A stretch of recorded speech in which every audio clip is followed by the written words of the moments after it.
Hello guys, welcome to our YouTube channel. మనసుకు నచ్చింది 13 parts video చూసిన తర్వాత ఈ వీడియో చూడండి. మనసుకు నచ్చింది పార్ట్ 14. ఆనంద్, ఇదిగోండి మీకోసం బ్రెడ్ పాలు తీసుకొచ్చాను. ముందు ఇవి తిని తర్వాత టాబ్లెట్స్ వేసుకోండి, నేను ఇప్పుడే వస్తాను అని ఆద్య అంటుంటే, వామ్మో ఇంకా ఎన్ని టాబ్లెట్స్ వేసుకోవాలి? ఆద్య, నాకు వచ్చింది ఫీవర్, క్యాన్సర్ కాదు అన్నాడు ఆనంద్ అవన్నీ చూసి. ఆద్య కోపంగా చూస్తుంటే, ఓకే మేడం, అలాగే వేసుకుంటాను అన్నాడు నిట్టూరుస్తూ. అది నా ఆనంద్ అంటే, గుడ్ బాయ్ అంది ఆద్య నవ్వుతూ. ఆనంద్ నా ఆనంద్ అన్న పదం దగ్గరే ఆగిపోయాడు. ఏదో తెలియని హాయి అనిపించింది మనసులో. కాసేపటికి ఆనంద్ ఆనంద్ అన్న ఆద్య పిలుపుతో తేరుకున్నాడు. టాబ్లెట్స్ వేసుకోవడం అయిపోతే ఈ ఫ్రూట్స్ తినండి, తర్వాత ఈ జ్యూస్ తాగండి అని ఆద్య చెప్తుంటే, నాది కడుప లేక గండిపేట చెరువా అన్నాడు ఆనంద్ ఆశ్చర్యపోతూ. నువ్వు ఏది అనుకుంటే అదే అనేసి అలాగే చాలాసేపు తన రూమ్లోనే ఉండి కావాల్సినవి అన్నీ చూసుకుంటూ ఉంది ఆద్య. అలా తను సేవలు చేస్తుంటే ఆనంద్కి ఏదో తెలియని ఆనందం మనసులో. ఆద్య, నీకొక మాట చెప్పనా అన్నాడు తన వంక చూస్తూ. నిర్మోహమాటంగా చెప్పండి అంది ఆద్య నవ్వుతూ. ఈ క్షణం నువ్వు నా కళ్ళకి ఆద్యలా కాదు, అమ్మలా కనిపిస్తున్నావు. ఒకవేళ మా అమ్మే ఇక్కడ ఉన్నా నన్ను నీలా చూసుకునేదో లేదో అంటుంటే, ఆనంద్ మాటలు విన్న ఆద్య చాలా ఎమోషనల్ అవుతుంది. తన అమ్మ జ్ఞాపకం రావడంతో కాసేపటికి నార్మల్ అవుతూ, ఆనంద్ అవి తిని కాసేపు రెస్ట్ తీసుకోండి అంటుంది. ఓకేరా అంటాడు ఆనంద్. ఏంటో ఈ కొత్త పిలుపు అంటుంది ఆద్య వింతగా చూస్తూ. నేనలా పిలవకూడదా అంటాడు ఆనంద్ చనువుగా. నీ ఇష్టం వచ్చినట్టు పిలువు, కానీ ప్రస్తుతానికైతే పడుకో అంటుంది ఆద్య. సరే ఆద్య, నువ్వు కూడా కాసేపు రెస్ట్ తీసుకో, ఇప్పటి వరకు ఏడ్చావు కదా నా కోసం అన్న పదాన్ని ఒత్తి పలుకుతూ అంటాడు. ఇక ఆద్య తన రూమ్కి వెళ్ళిపోతుంది. ఆద్య వెళ్ళగానే ఆనంద్ తనలో తాను ఇలా అనుకుంటూ ఉంటాడు. మహిత తప్ప వేరే ప్రపంచం లేదనుకున్నా, కానీ నీతో ఉన్న ప్రతిసారి ఒక్కసారి కూడా నాకు మహిత గుర్తుకు రాలేదు.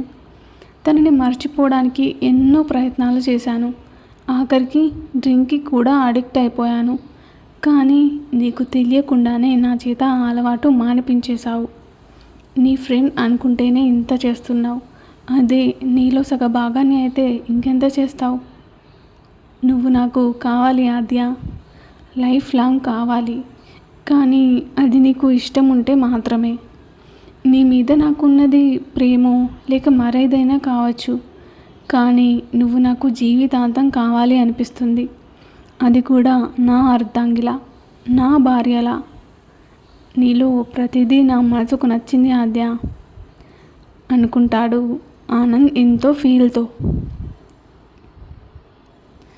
సాయంత్రం అయ్యేసరికి ఆద్యకి మెలకువ వస్తుంది. లేచి ఆనంద్ దగ్గరికి వెళ్తుంది జ్యూస్ తీసుకొని. ఆనంద్కి జ్వరం పూర్తిగా తగ్గిపోతుంది అప్పటికి. దాంతో ఆద్య మనసు కాస్త కుదుటపడుతుంది. తను అంత ప్రేమ చూపించాక కూడా తగ్గకుండా ఎలా ఉంటుంది మరి? ఆనంద్ నిద్రపోతూ ఉంటాడు. తనని డిస్టర్బ్ చేయకూడదని అలాగే అక్కడే కూర్చుంటుంది ఆద్య. ఏదో ఆలోచిస్తూ అక్కడే ఆనంద్ కాళ్ళ దగ్గర నిద్రపోతుంది. కాసేపటికి ఆనంద్కి మెలకువ వస్తుంది. ఆద్యని తన కాళ్ళ దగ్గర పడుకొని ఉండటం చూసి, నువ్వు ఉండాల్సింది అక్కడ కాదు ఆద్య, నా మనసులో అనుకుంటూ ఉండగానే అక్క అన్న పిలుపుతో ఆనంద్ అటువైపు చూసి ఆద్యని నిద్రలేపుతాడు. ఆద్య ఆద్య లే, దివ్య వచ్చింది, వెళ్ళి తనకి ఏం కావాలో చూడు అన్నాడు. ఆద్య లేచి, నేను వెళ్ళి చూస్తాను, కానీ ఇప్పుడు నీకు ఎలా ఉంది అని అడిగింది. నేను బాగానే ఉన్నా, ముందు నువ్వు వెళ్ళు అంటాడు ఆనంద్. ఏంటి, ఏమైంది, ఎందుకు అలా అరుస్తున్నావు అంటుంది ఆద్య బయటకు వెళ్తూ. అది సరే కానీ నువ్వేంటి ఆనంద్ రూమ్లో నుండి వస్తున్నావు అంటుంది దివ్య ఆశ్చర్యంగా. ఆనంద్కి చాలా జ్వరంగా ఉంటే చూసి వస్తున్నా అంది ఆద్య. ఏంటి, ఆనంద్కి జ్వరమా? ఇప్పుడు ఎలా ఉంది తనకి అంటుంటే, ఇప్పుడు బాగానే ఉన్నాడు, రెస్ట్ తీసుకుంటున్నాడు అంది ఆద్య.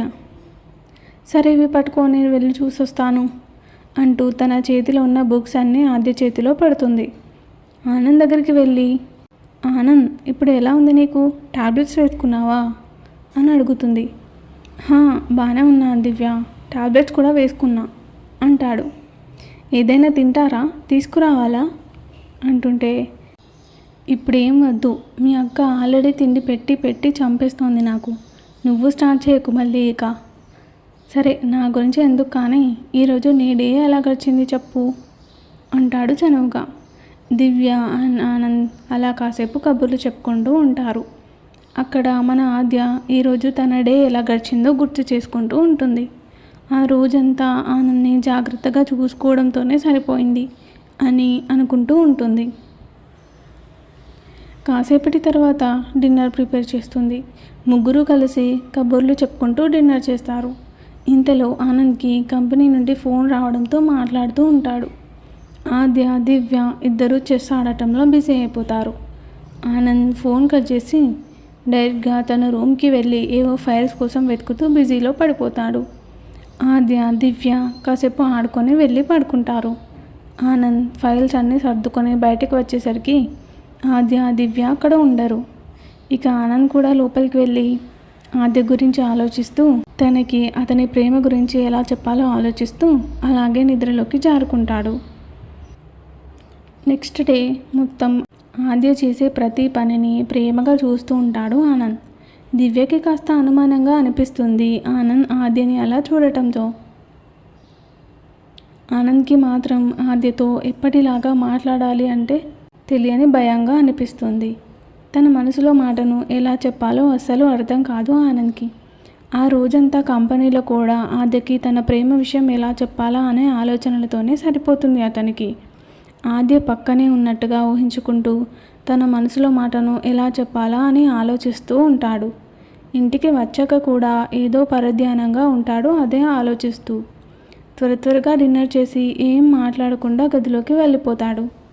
ఆద్య, దివ్య ఇద్దరూ కాస్త షాక్ అవుతారు ఎప్పుడూ లేని అతడి ప్రవర్తనని చూసి. అలా టైం కూడా తెలియకుండా రాత్రంతా గడిపేసి ఎప్పటికో పడుకుంటాడు.